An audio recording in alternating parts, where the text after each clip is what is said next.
A las 12:03 en punto, el inspector Ramírez cortó el candado de la taquilla 214. La mitad del pasillo de los de último año se quedó en silencio. El ensayo de graduación debía empezar en 20 minutos, pero ya nadie se movía hacia el auditorio. Los estudiantes se agolpaban detrás de la línea amarilla que seguridad del campus había pegado en el suelo. Los profesores estaban en las puertas de las aulas. Alguien cerca de las escaleras lloraba. Otro grababa con el móvil hasta que un guardia le dijo que guardara. Yo estaba junto a la orientadora, con las manos frías a los costados. La taquilla 214 todavía tenía mi pegatina de estrella azul descolorida en la esquina superior. Todos sabían que había sido mía durante 3 años. Beatriz Weston estaba a 2 metros, con un vestido blanco de ensayo para la graduación. Tenía una mano en la boca. Sarah Lane, mi mejor amiga desde primero de bachillerato, no me miraba. El inspector Ramírez abrió la puerta de metal. Una bolsa de lona negra cayó al suelo. Luego, un montón de sobres de donaciones sellados se deslizaron detrás. El director emitió un sonido por lo bajo. Un segundo agente se agachó y abrió la bolsa negra con las manos enguantadas. Dentro había 3 cosas que todo el instituto llevaba buscando desde el lunes: el dinero de la beneficencia del Consejo Estudiantil, la tarjeta maestra de la administración y un teléfono de prepago barato usado para enviar amenazas anónimas a la mejor estudiante de nuestra promoción. Una ola de susurros recorrió el pasillo. Beatriz se giró hacia mí tan rápido que sus pendientes se balancearon. «Dios mío», susurró. Sarah finalmente me miró. Su cara estaba pálida. En mi primera vida, este fue el momento en que mi futuro terminó. La policía había abierto la taquilla 214, encontrado las mismas pruebas, y todos se habían vuelto hacia mí. El instituto me suspendió. Antes del atardecer, me revocaron los privilegios de graduación. El comité de mi beca congeló la concesión. Sarah lloró en el despacho del director y dijo que me había notado actuando de forma reservada durante semanas. Beatriz le dijo a todo el mundo que se sentía fatal porque siempre me había defendido. Pasé todo el verano intentando demostrar que alguien había colocado las pruebas. Para cuando el teléfono prepago fue rastreado hasta una compra en efectivo que no pudo vincularse a mí, la historia ya se había consolidado. La gente recordaba a la policía en mi taquilla, no la corrección meses después. Nunca fui a mi graduación, nunca usé la beca, y nunca supe por qué Sarah había ayudado a Beatriz a incriminarme hasta años después, cuando un antiguo compañero me envió capturas de pantalla de un chat de grupo que nunca había visto. Esta vez, el inspector Ramírez miró las pruebas. Luego me miró a mí. «Laura», dijo el director Herrero con cuidado, «necesitamos que te quedes donde estás». Los ojos de Beatriz se abrieron con un horror perfectamente sincronizado. Casi la admiré. Casi. Metí la mano en mi carpeta y saqué una hoja de papel. «Por supuesto», dije, «pero la taquilla 214 no es mía». El pasillo volvió a quedarse en silencio. El director Herrero frunció el ceño. «¿Qué?». Le entregué el papel. Era un formulario oficial de reasignación de taquilla, firmado 6 días antes por el subdirector Montero. Antigua taquilla, 214. Nueva taquilla, 387. Fecha de entrada. En vigor. 22 de mayo, 8:30 a.m. El inspector Ramírez le quitó el formulario. Sarah emitió un pequeño sonido. Beatriz dejó de respirar. Las miré a las 2. 6 días antes, yo había muerto, con el recuerdo de este pasillo todavía ardiendo en mi mente. Y cuando volví a abrir los ojos, Sarah me tendía la mano pidiéndome la llave de la taquilla. «Venga, Laura», había dicho. «Me dejé el cargador en tu taquilla ayer. Déjame cogerlo antes de clase». Me quedé mirando su cara. La misma coleta, castaña, el mismo collar de corazón de plata, el mismo pequeño pliegue entre las cejas cuando estaba impaciente. Por un segundo desorientador, pensé que el más allá era lo bastante cruel como para enviarla a recibirme. Entonces sonó el timbre de la primera hora. Los estudiantes corrían a nuestro alrededor. Un cartel en la pared decía: último año, 6 días para la graduación. Mi mano voló a mi teléfono. 22 de mayo. Tenía 18 años otra vez. 6 días antes de que la policía abriera mi taquilla. 6 días antes de que Sara testificara en mi contra. 6 días antes de que Beatriz abrazara a mi madre fuera del despacho del director y le dijera: lo siento mucho. Nunca supe que Laura fuera capaz. Algo así. Laura. Sara agitó la mano delante de mi cara. Mi cargador. Miré hacia abajo. La llave de mi taquilla estaba en el llavero. En mi dedo. En mi primera vida, se la había entregado sin pensar. Sara había entrado y salido de mi taquilla constantemente. Lo compartíamos todo. Bálsamo labial, sudaderas, apuntes, snacks, contraseñas, secretos. Por eso nadie cuestionó lo fácil que habría sido para ella colocar algo dentro. Esta vez, cerré los dedos alrededor de la llave. Saqué tu cargador anoche. Sara parpadeó. ¿Qué? Está en mi mochila. Abrí el bolsillo delantero y se lo entregué. Se quedó mirando el cargador, luego a mí. Ah, gracias. De nada. No. Se movió. Sonreí. ¿Algo más? No. Pero sus ojos se posaron en la llave de la taquilla, en mi mano. Esa mirada me dijo más de lo que cualquier confesión podría haberlo hecho. Lo primero que hice después de la tutoría fue ir a la secretaría. El subdirector Montero estaba ordenando los paquetes de graduación detrás del mostrador. Levantó la vista cuando me acerqué. Laura, ¿todo bien? Necesito cambiar de taquilla. Frunció el ceño. ¿A 6 días de terminar? Sí. ¿Por qué? Había preparado la respuesta camino. La bisagra se atasca y la gente pide la llave demasiado a menudo.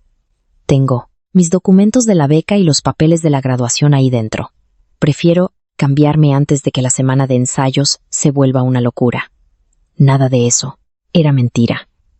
La taquilla 214 se atascaba. Sara pedía mi llave demasiado a menudo. Y después de vivir un registro policial, no quería volver a tener documentos importantes cerca de esa puerta. Montero miró a la jefa de secretaría. ¿Hay taquillas libres en el ala este? Ella revisó el sistema. La 387 está libre. Un alumno de último año se trasladó el mes pasado. Me la quedo, dije de inmediato. Montero levantó una ceja. No. ¿Quieres verla primero? No. Se rió. La solicitud de taquilla más fácil que he gestionado en todo el año. Imprimió un formulario de reasignación. Lo firmé. Él lo firmó. La jefa de secretaría cambió la base de datos de estudiantes mientras yo miraba. Hice una foto de la pantalla. Después de pedir permiso. Luego pedí una copia sellada. Montero pareció divertido. ¿Piensas demandarnos por una taquilla? Solo intento ser organizada. La fiebre de la graduación realmente cambia a la gente. Si él supiera, mové todo antes del almuerzo.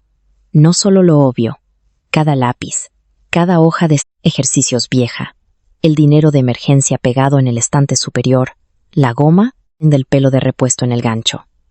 Incluso quité la mayoría de las pegatinas, excepto la estrella azul que llevaba tanto tiempo que la esquina se rompió cuando intenté quitarla. La taquilla 214 parecía vacía.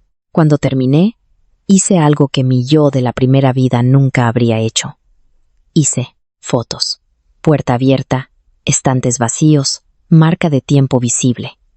Luego grabé un video corto mostrando el número de la taquilla, el interior vacío y el reloj del pasillo. Lo subí a mi nube. A las 12:18, Sara me encontró junto a las máquinas expendedoras. ¿Te has cambiado de taquilla? Eso ha sido rápido. Abrí una botella de agua. Sí. ¿Por qué no me lo dijiste? Me encogí de hombros. No era importante. Su cara hizo un gesto extraño. ¿Cuál te ha tocado? Bebí un sorbo. ¿Por qué? Para saber dónde encontrarte. ¿Tienes mi número de móvil? Se rió, pero sonó. Forzado. Vale. Qué rara. Sonreí. Sobreviviré.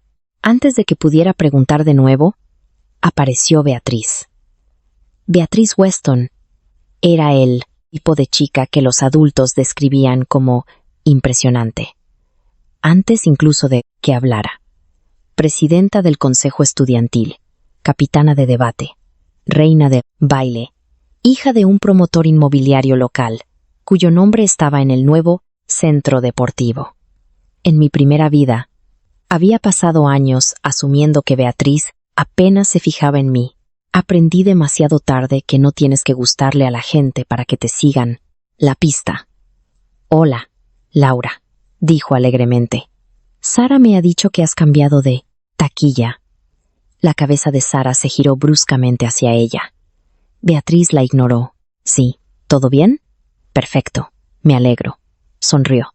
Luego sus ojos se deslizaron hacia el llavero en mi mano. ¿Dónde te han puesto? Le devolví la sonrisa. En un sitio con una bisagra, mejor.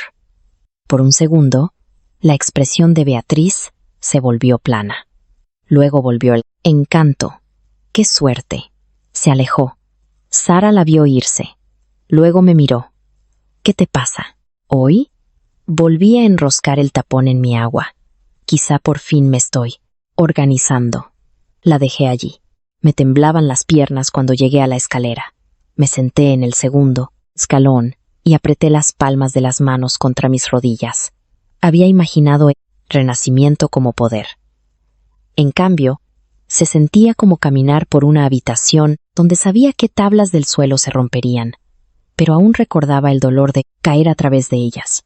La traición de Sara dolía incluso antes de que la cometiera de nuevo. La sonrisa de Beatriz me ponía la piel de gallina incluso antes de que colocara las pruebas. Quería exponerlas de inmediato. Quería entrar en el despacho del director Herrero y contárselo todo. Pero, ¿qué le diría exactamente? En 6 días, Beatriz y Sara me van a incriminar por robar dinero de beneficencia. Una tarjeta maestra y amenazar a la mejor de la promoción porque lo recuerdo de otra vida. No. Esta vez necesitaba más que una advertencia. Necesitaba una cadena de hechos. No podían convertirlo en otra historia. Y a diferencia de mi primera vida, sabía dónde buscar. El dinero de beneficencia perdido no se reportaría hasta el viernes por la mañana. La tarjeta maestra desaparecería el jueves por la tarde. El teléfono de prepago ya llevaba enviando mensajes casi 2 semanas. En mi primera vida, no supe casi nada de eso hasta el interrogatorio policial. Esta vez, empecé con la única persona en el centro de las amenazas. Elena Sáez. Era la mejor de nuestra promoción. No éramos amigas. Habíamos compartido 3 clases avanzadas y quizás 20 conversaciones en 4 años. Era callada, aguda y tan reservada que la mayoría de la gente asumía que era arrogante. Al final del almuerzo, la encontré en la biblioteca con un libro de cálculo abierto delante de ella. ¿Puedo preguntarte algo raro? Levantó la vista. Eso depende de lo raro que sea. ¿Has estado recibiendo mensajes anónimos? Su cara cambió al instante. Esa fue respuesta suficiente. ¿Por qué? Preguntó. He oído algo. ¿De quién? Esa parte no puedo explicarla todavía. Cerró el libro. Entonces no. Casi me doy la vuelta. En mi primera vida, habría insistido, explicado, intentado que confiara en mí. En cambio, asentí. Vale. Pero si alguien te está diciendo que renuncies al premio de mejor estudiante, que cambies tu discurso de graduación o que dejes de preguntar por el dinero del consejo estudiantil, guarda todos los mensajes. No borres nada. Elena se quedó muy quieta. Me giré para irme. Espera. Miré hacia atrás. Su voz era baja. ¿Cómo sabes lo del dinero del consejo estudiantil? Ahí estaba. Me senté frente a ella. Elena me miró fijamente durante varios segundos antes de desbloquear su teléfono. Los mensajes provenían de un número desconocido. Deja la auditoría. No sabes lo que está mirando. Cambia tu discurso. Y esto se acaba. El más reciente había llegado esa mañana. Disfruta de la graduación mientras puedas. Se me revolvió el estómago. En mi primera vida, la policía encontró ese teléfono de prepago en mi taquilla. El historial de mensajes salientes coincidía con estos textos. Beatriz dijo a los investigadores que yo estaba resentida con Elena por ganar el premio. Era un motivo perfecto porque yo había quedado cuarta en la clase. Me había reído. Cuando el agente lo sugirió por primera vez, me di cuenta de que hablaba en serio. ¿Qué auditoría?, pregunté. Elena me observó con atención. El fondo benéfico de último año. Cada primavera, el Consejo Estudiantil recauda dinero para un refugio juvenil local. Este año, habían recaudado más de 12,000 euros con la venta de entradas para una gala y donaciones de patrocinadores. Elena C. había ofrecido a conciliar los recibos porque necesitaba horas de servicio para un programa de honores. Los totales no cuadran, dijo. Al menos 3 registros de depósito están mal. ¿Cuánto de mal? Unos 3,800 euros. Esa cifra me cayó como un jarro de agua, fría. En mi primera vida, la policía encontró 3,760 euros en sobres donaciones sellados dentro de la taquilla 214. Nunca había entendido a dónde había ido el resto. ¿Quién sabe que encontraste la discrepancia?, pregunté. Beatriz, Sara, el señor Solano, el consejero del Consejo Estudiantil. Sara, por supuesto. Sara era la secretaria del Consejo Estudiantil. Lo había sabido los 4 años y de alguna manera nunca lo relacioné con la trampa, porque en mi primera vida estaba demasiado ocupada, intentando demostrar que las pruebas no eran mías. ¿Has hablado con el señor Solano? Me dijo que probablemente cometí un error en la hoja de cálculo y que lo arreglaríamos después de la graduación. No esperes. Los ojos de Elena se entrecerraron. Actúas como si supieras algo. Sé lo suficiente como para pensar que deberías enviar copias de todo a ti misma, a un lugar al que el instituto no pueda acceder. ¿Por qué? Porque si el dinero desaparece, la persona que lo notó primero se convierte en un problema. Me estudió. Luego preguntó, ¿estás en peligro? La pregunta me sorprendió. ¿No lo? Sí, eso era verdad. Elena miró su teléfono. Ya le he contado a mi padre lo de los mensajes. Bien. Quiere ir a la policía. Déjale. Levantó la vista, bruscamente. ¿De verdad crees que es tan grave? Sí. No necesitaba la venganza tanto como para dejar que Elena siguiera asustada 6 días más. Esa fue otra lección de mi primera vida. Saber que se avecinaba una trampa no significaba que tuviera que dejar que todas las víctimas cayeran en ella por él. Bien de una revelación más limpia. Quería que atraparan a Beatriz y a Sara. No, quería que nadie saliera herido para que eso sucediera.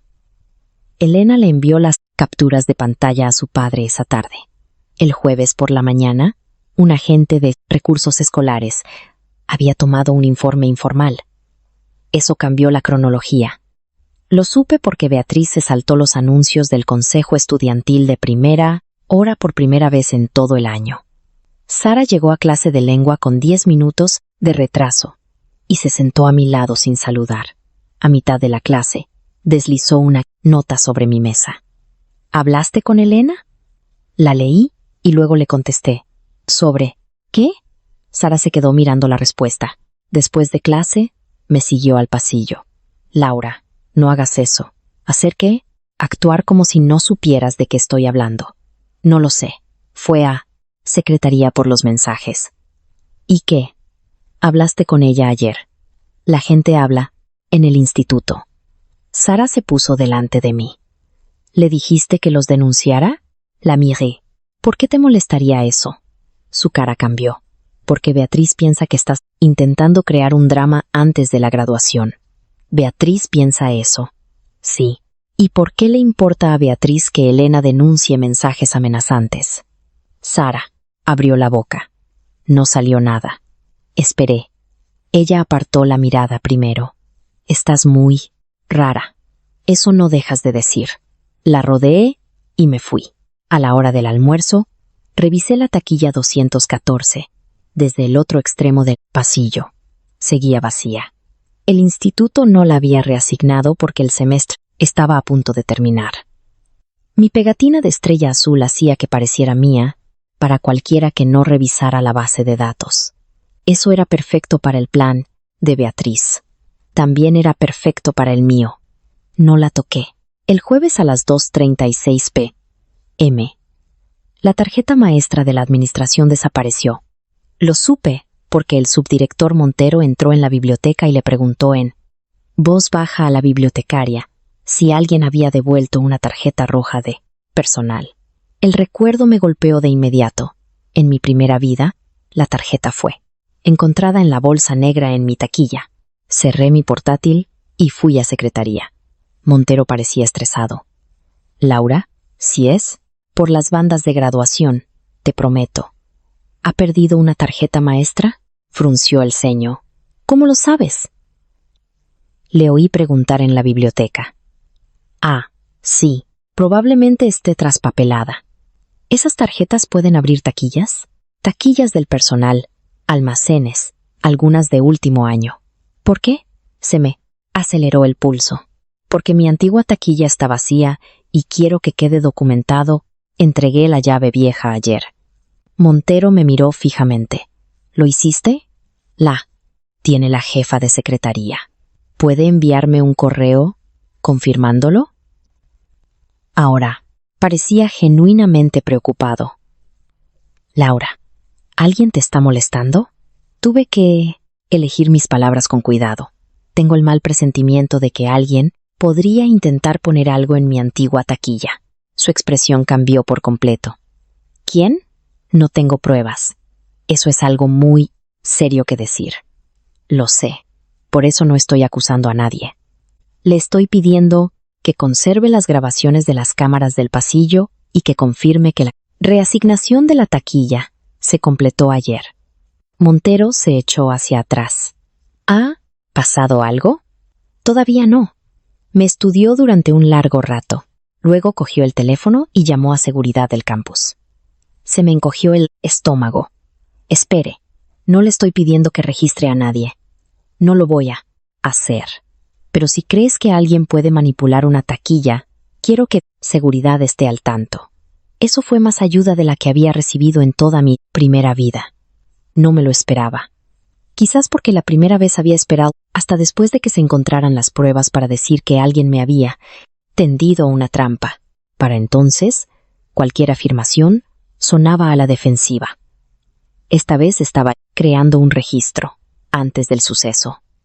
Una supervisora de seguridad del campus, llamada agente Campos, vino a la oficina. Repetí los mismos hechos. Había cambiado de taquilla. Había entregado la llave vieja. No tenía pruebas de un delito.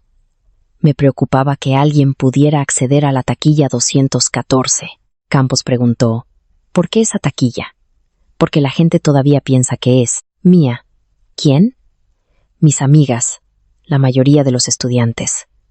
Se quitó la pegatina, con el nombre. Pero la estrella azul sigue ahí. ¿Alguien te ha preguntado por tu nuevo número de taquilla? Pensé en Sara y Beatriz. Sí. ¿Quién? Este era el punto en el que podría haber dicho sus nombres. No lo hice, no porque quisiera protegerlas, porque quería que cada conclusión posterior proviniera de las pruebas, no de una afirmación de que yo había señalado a Beatriz antes de que ocurriera nada. Un par de personas, dije, prefiero no acusar a nadie sin pruebas. Campos asintió lentamente. Eso es razonable. Registró la preocupación y me dijo que no me acercara a la antigua taquilla de nuevo. No lo haré. Cuando salí de la oficina, Sara estaba de pie junto a la vitrina de trofeos. Me había visto. Lo supe al instante. Su cara estaba demasiado inexpresiva. ¿Qué hacías ahí dentro? Preguntó. Cosas de la graduación. ¿Durante 20 minutos? Son muy apasionados con las borlas. No se río. Laura, ¿estás intentando meter a Beatriz en problemas? La miré fijamente. No he mencionado el nombre de Beatriz a nadie. Técnicamente cierto. Los hombros de Sara se relajaron un poco. Luego dijo, bien, esa sola palabra dolió. No porque me sorprendiera, porque una pequeña parte de mí todavía esperaba que ella eligiera de forma diferente esta vez. Yo había renacido. Sara, no. Seguía siendo la chica que protegería a Beatriz de una acusación que ni siquiera se había hecho. Miré a la amiga que había querido durante 4 años. ¿Por qué es tan importante para ti que Beatriz no se meta en problemas? Los ojos de Sara parpadearon. Es mi amiga. Yo también lo soy. Las palabras salieron antes de que pudiera detenerlas. Sara parecía desolada. Por un segundo, pensé que podría contármelo todo. Luego bajó la voz. No lo entiendes. Probablemente entiendo más de lo que crees. Se acercó un paso, luego se detuvo. Deja de escarbar. Ahí estaba, una advertencia. No de Beatriz, de Sara, mi mejor amiga. Sentí que algo dentro de mí finalmente se calmaba. Vale, dije. Ella parpadeó. Vale, te he oído. Me alejé. No prometí parar. Sara no notó la hora. Diferencia. El viernes por la mañana, el dinero de la beneficencia desapareció. El anuncio se hizo durante la segunda hora. La voz del director Herrero se quebró por el interfono, pidiendo a los miembros del consejo estudiantil que se presentaran en la oficina principal inmediatamente. Todos miraron a Beatriz. Estaba sentada cerca del frente en clase de sociales, con el bolígrafo congelado sobre sus apuntes. Por un segundo, un pánico genuino cruzó su rostro. Luego se dio la vuelta, sonrió a la clase. Probablemente papeleo. Nadie la cuestionó. ¿Por qué los harían? Beatriz había pasado 4 años enseñando a la gente qué expresión esperar de ella. Responsable, tranquila, servicial, la chica que solucionaba problemas. En mi primera vida, había confundido ese talento con carácter. Después de clase, el pasillo se llenó de rumores. Alguien dijo que faltaba el fondo para el regalo de fin de curso. Otro dijo que un profesor lo había robado. Para el almuerzo, la cifra había crecido de 3.000 a 20.000 euros. Me senté con Elena en una mesa de la esquina. Parecía agotada. Mi archivo de auditoría ha desaparecido de la carpeta del consejo estudiantil, dijo. Dejé de comer. ¿Borrado? Borrado de la carpeta compartida. Todavía tengo copias. Bien. Los mensajes pararon anoche. Eso no es necesariamente bueno. Lo sé. Miró a través de la cafetería hacia Beatriz y Sara. Beatriz estaba rodeada de gente haciendo preguntas. Sara estaba sentada a su lado, girando el tapón de una botella de refresco una y otra vez. Elena bajó la voz. Mi padre habló con el inspector Ramírez esta mañana. Están tratando los mensajes y el dinero desaparecido como potencialmente conectados, porque un texto me decía que detuviera la auditoría. Se me aceleró el corazón. En la primera línea temporal, la policía no hizo esa conexión hasta después de encontrar el teléfono en mi taquilla. Esta vez, estaban analizando el patrón. Antes de que Beatriz pudiera decirles dónde mirar, eso era bueno. También era peligroso. Beatriz sabía que su plan original se estaba desestabilizando. La gente impredecible comete errores. También cambian de planes. A las 12:32, Sara me envió un mensaje. ¿Podemos hablar? Después de clase, a solas. Me quedé mirando el mensaje. No había ninguna tesa en esta vida. Historia diferente, mundo diferente. Aquí, la persona en la que más confiaba después de Sara era mi prima mayor, Nuria, una estudiante de primer año en la universidad local, que me recogía 2 veces por semana porque mi madre trabajaba hasta tarde. Le reenvié el mensaje de Sara a Nuria. Su respuesta llegó de inmediato. Lugar público. Dime dónde. Comparte ubicación. Sonreí. En mi primera vida, había ocultado los problemas a mi familia porque odiaba preocuparlos. Esta vez, le había dicho a Nuria la primera noche, después de renacer, que pensaba que alguien en el instituto podría intentar incriminarme. Omití la parte del renacimiento. Ella pensó que había oído algo. Me creyó lo suficiente como para ayudar. Después de clase, Sara eligió las gradas detrás del campo de softball. Público, técnicamente. Vacío, prácticamente. Me senté a 3 asientos de ella y mantuve mi teléfono en el bolsillo de la chaqueta con la ubicación compartida. Activa. Sara parecía no haber dormido. Tienes que alejarte de Elena. ¿Por qué? Porque esto se está poniendo serio. Los mensajes amenazantes ya eran serios. No entiendes lo que está pasando. Entonces explícamelo. Se apretó las palmas de las manos contra los ojos. Por un momento parecía la Sara que recordaba de las fiestas de pijama y las noches de cine. La chica que lloró cuando conseguí mi beca. La chica que una vez caminó 5 kilómetros bajo la lluvia porque la batería de mi coche se murió. Esa historia también era real. La traición no borraba todos los buenos recuerdos. Simplemente cambiaba lo que los recuerdos podían comprar. Sara bajó las manos. Beatriz cogió dinero prestado de la cuenta de beneficencia. Ahí estaba. No todo, pero bastante. ¿Cuándo? Pregunté. En los últimos 2 meses. ¿Cuánto? No lo sé exactamente. Elena cree que 3.800. Sara se estremeció. Así que sí lo sabes. Sé que Elena encontró una discrepancia. Beatriz iba a devolverlo. Casi me río. ¿Con qué? Sé. Suponía que su padre le daría dinero después de la graduación. Y cuando Elena se dio cuenta primero, Sara apartó la vista. Entró en pánico. Así que amenazó a Elena. No he dicho eso. No hacía falta. Los ojos de Sara se llenaron de lágrimas. Laura, por favor. Beatriz cometió un error. Uno, enorme. Pero si esto llega a la policía, su vida se acaba. La miré fijamente. La ironía era tan aguda que casi se sentía física. En mi primera vida, Sara había visto cómo mi vida se derrumbaba bajo pruebas que sabía que eran falsas.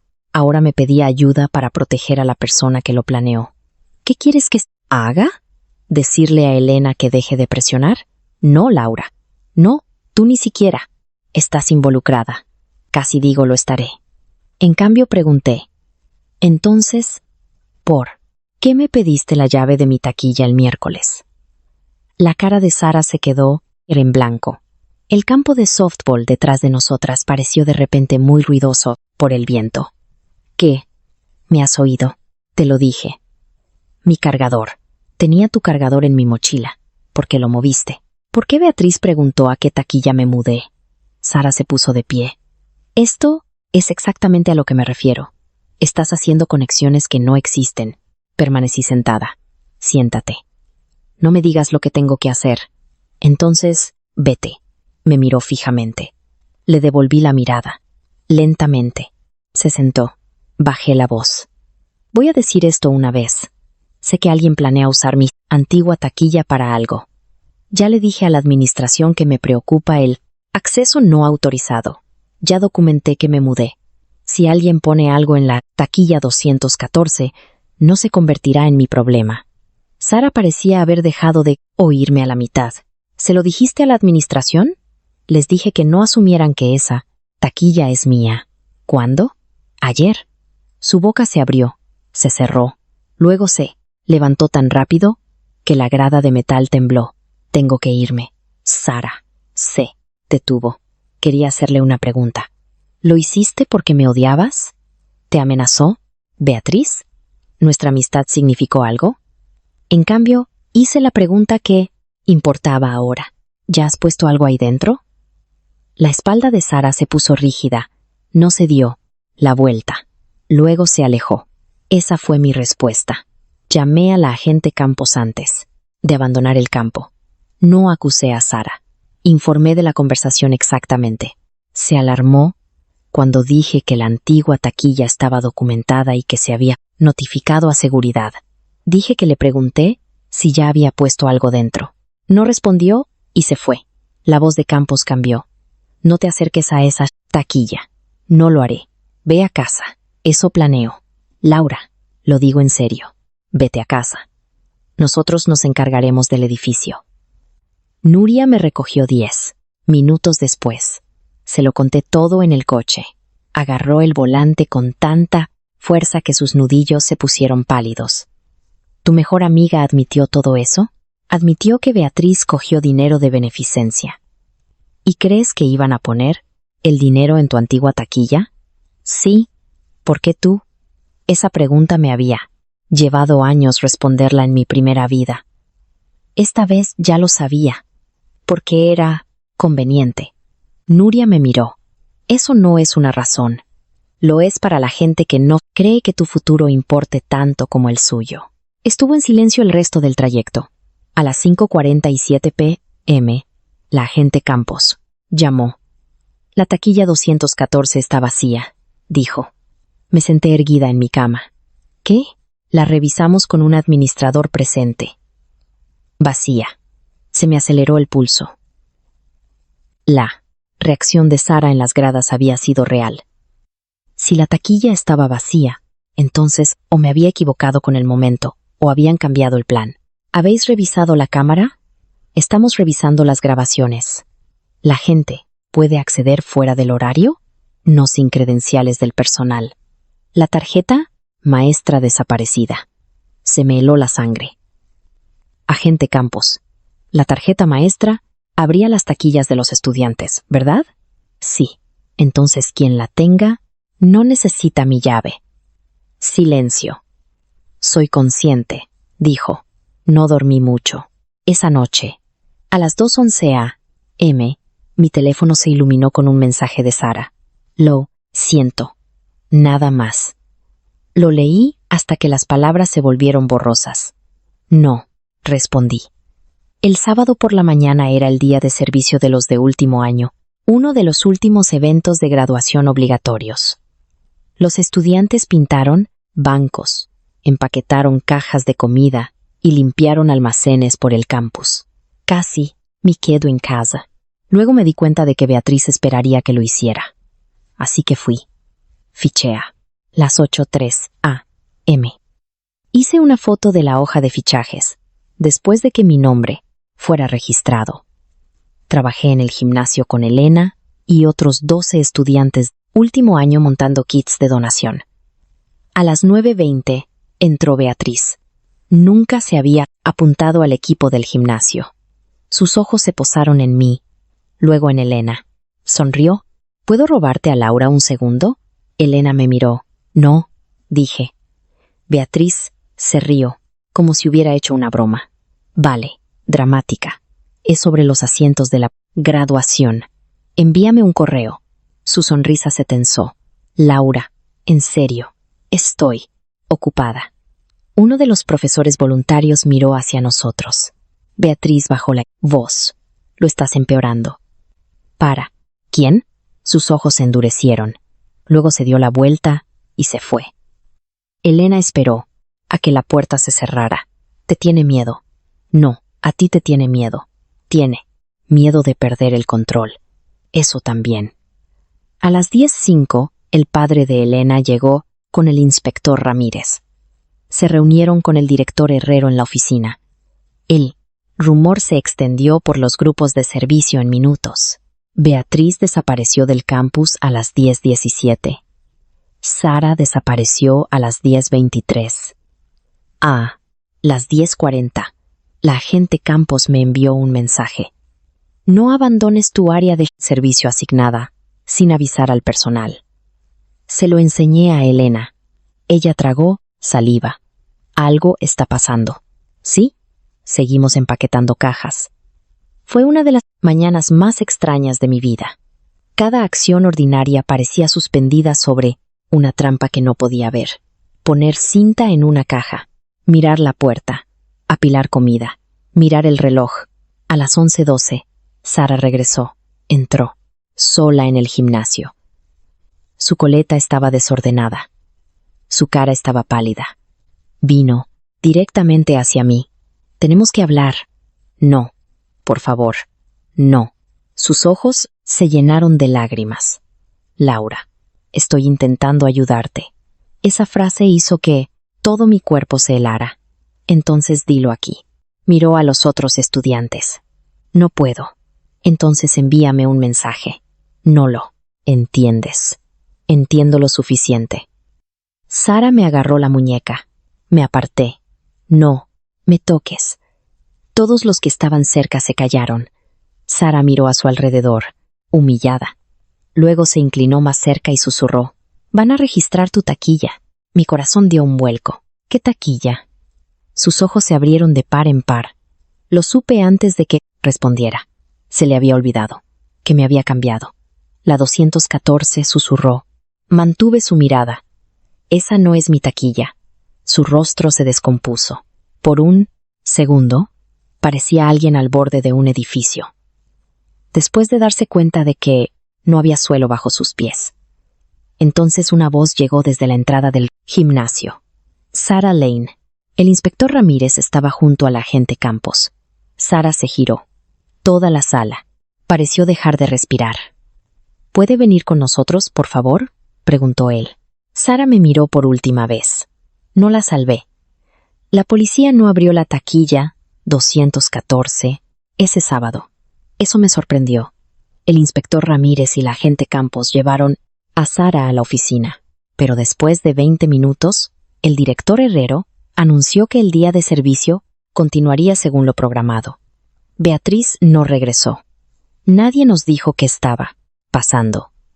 Para el mediodía, los rumores se multiplicaban más rápido que los hechos.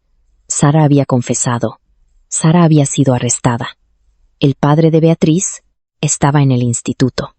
El dinero de beneficencia perdido había sido encontrado. El instituto iba a cancelar la graduación. Nada de eso se confirmó. A las 12:26, Nuria me envió un mensaje desde el aparcamiento. «Estoy aquí. Hoy no vas a volver a casa sola». Le dije al profesor voluntario que me iba y fiché la salida. Mientras cruzaba el vestíbulo, vi a Sara a través de la ventana de la oficina. Estaba sentada en una silla junto a su madre, llorando con las manos en la cara. El inspector Ramírez les estaba hablando. Sara levantó la vista. Nuestras miradas se encontraron a través del cristal. Seguí caminando. Eso fue más difícil de lo que quiero admitir. Las historias de venganza hacen que momentos como ese suenen limpios. El traidor llora. La persona traicionada se da vuelta. La justicia se siente completa. El duelo real es más desordenado. Recordé a Sara a los 14 años sujetándome el pelo mientras vomitaba por una intoxicación alimentaria.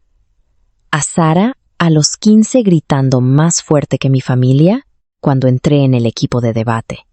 A Sara a los 17 sentada en el suelo de mi habitación mientras abría la carta de mi beca. Esos recuerdos no se volvieron falsos porque luego eligiera a Beatriz por encima de mí. Se volvieron dolorosos porque eran reales. Nuria nos llevó a una cafetería a 20 minutos de distancia. Apenas toqué mi comida. «No tienes que estar contenta de que esté en problemas», dijo Nuria. «Lo sé. Tampoco tienes que rescatarla, porque te sientas mal». La miré. «¿Te ha dicho mamá que dijeras eso?». «No». «Tu cara lo ha hecho». Empujé una patata frita por el plato. ¿Y si tenía miedo? Probablemente lo tenía. ¿Y si Beatriz la presionó? Quizás. ¿Y si pensó que nadie saldría realmente herido? Nuria se echó hacia atrás. «Laura, el miedo puede explicar por qué alguien te traiciona. No convierte la traición en un favor». Me quedé mirando la mesa. En mi primera vida, había pasado años construyendo explicaciones para Sara. Beatriz la manipuló. Era joven. Entró en pánico. No entendía las consecuencias. Cada explicación hacía más difícil admitir el hecho más simple. Sara sabía que las pruebas eran falsas. Y cuando la policía preguntó si yo podría haber robado el dinero, enviado las amenazas, ella les ayudó a creer que sí. Esa decisión fue suya. A las 3:08 p.m., la agente Campos llamó. «Laura, necesito preguntarte si puedes venir al instituto con un padre o tutor». Se me encogió el estómago. «¿Por qué?». «Necesitamos una declaración formal sobre tu reasignación de taquilla y tu conversación con Sara». «¿Estoy en problemas?». «No». La respuesta llegó rápidamente. demasiado rápido para que dudara de ella. Puedo ir con mi prima. Mi madre trabaja hasta las 5. Eso está bien por ahora. Podemos contactar a tu madre por separado. Nuria pagó la cuenta antes de que terminara la llamada.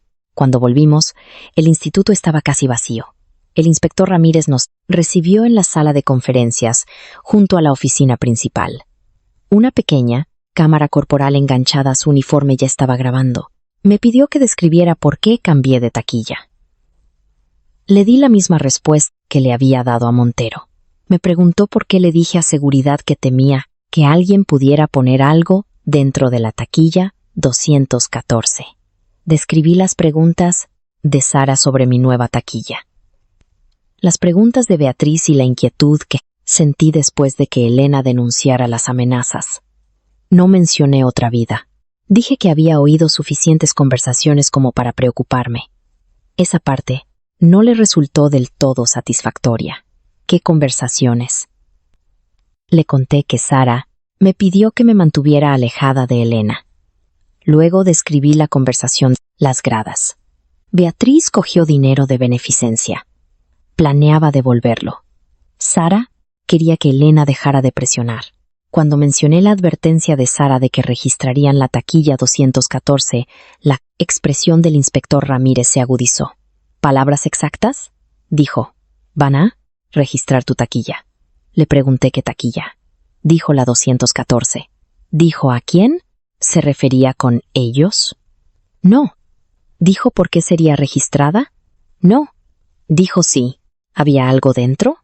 No. Él asintió y escribió algo. Luego hizo la pregunta que había estado esperando.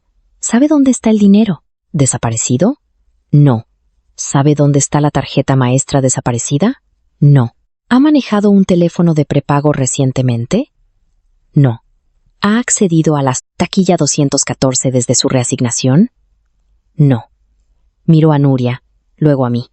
Las imágenes de seguridad confirman que vació la taquilla el miércoles y no regresó a ella durante las horas escolares grabadas.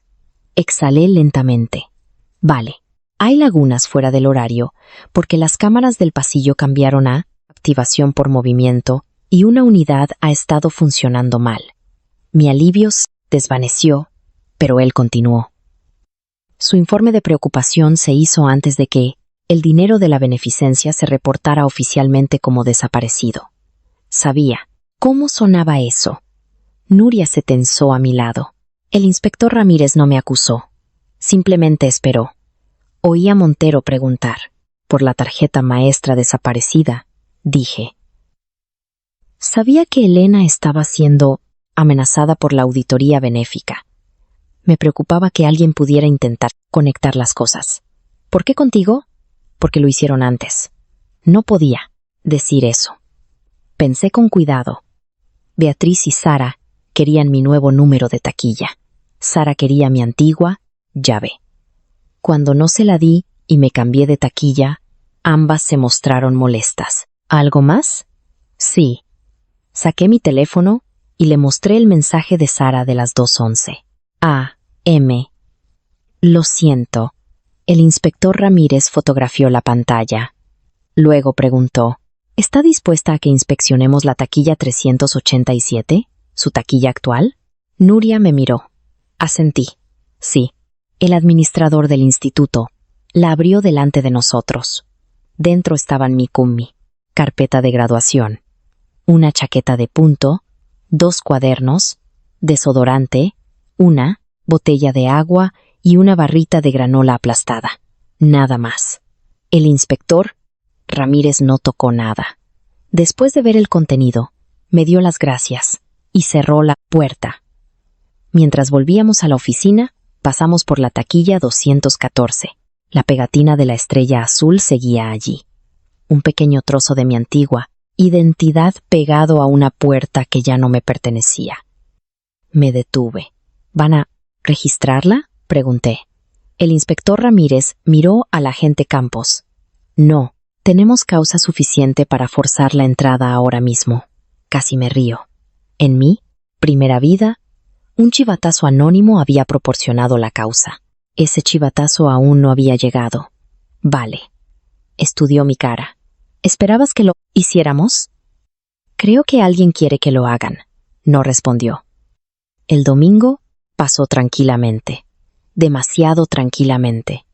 Ningún mensaje de Sara. Ninguna declaración pública de Beatriz. Elena dijo que la policía se había llevado copias de la auditoría y las amenazas. El director Herrero envió un correo a los de último año, recordándoles que el ensayo de graduación tendría lugar el martes, a las 12:30 p, y que los asuntos administrativos en curso no afectarían a la ceremonia. Mi madre finalmente se enteró de toda la historia el domingo por la noche. Escuchó en la mesa de la cocina mientras yo explicaba el dinero desaparecido, las amenazas, el cambio de taquilla y la confesión de Sara de que Beatriz había cogido del fondo. Cuando terminé, mamá no preguntó por qué no se lo había contado antes. Preguntó, ¿te sientes segura volviendo el martes? Lo pensé. Sí. ¿Quieres que esté allí? Es solo un ensayo. Esa no fue mi pregunta. La miré. Sí.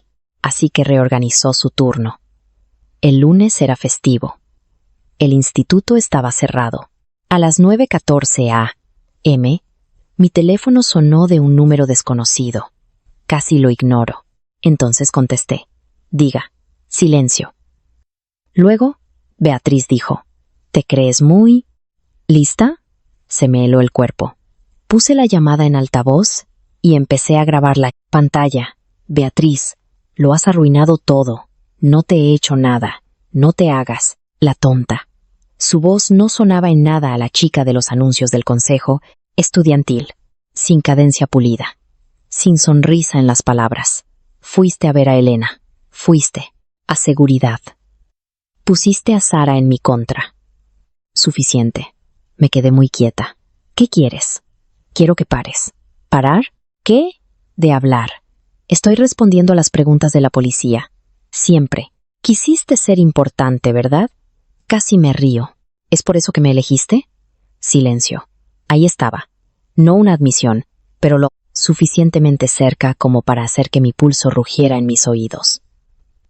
Beatriz dijo, no sabes de lo que estás hablando. Entonces, ¿por qué me llamas? Vas a arrepentirte de hacer esto más grande. La llamada terminó. Me quedé mirando la grabación de pantalla. Luego se la envié al inspector Ramírez. Me devolvió la llamada en menos de 3 minutos. No contactes con ella, dijo. No, lo haré. No contestes si vuelve a llamar. Vale. ¿Y Laura? Sí, gracias por enviar esto. Colgué. Mi madre estaba de pie en la puerta. Había oído suficiente.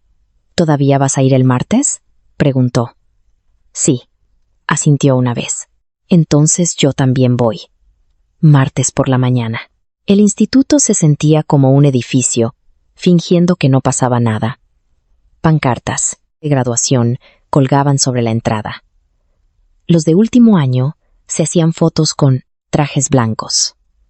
Los profesores repartían paquetes de ensayo. Beatriz llegó a las 10:02 con su padre y un abogado. El pasillo se silenció mientras pasaban.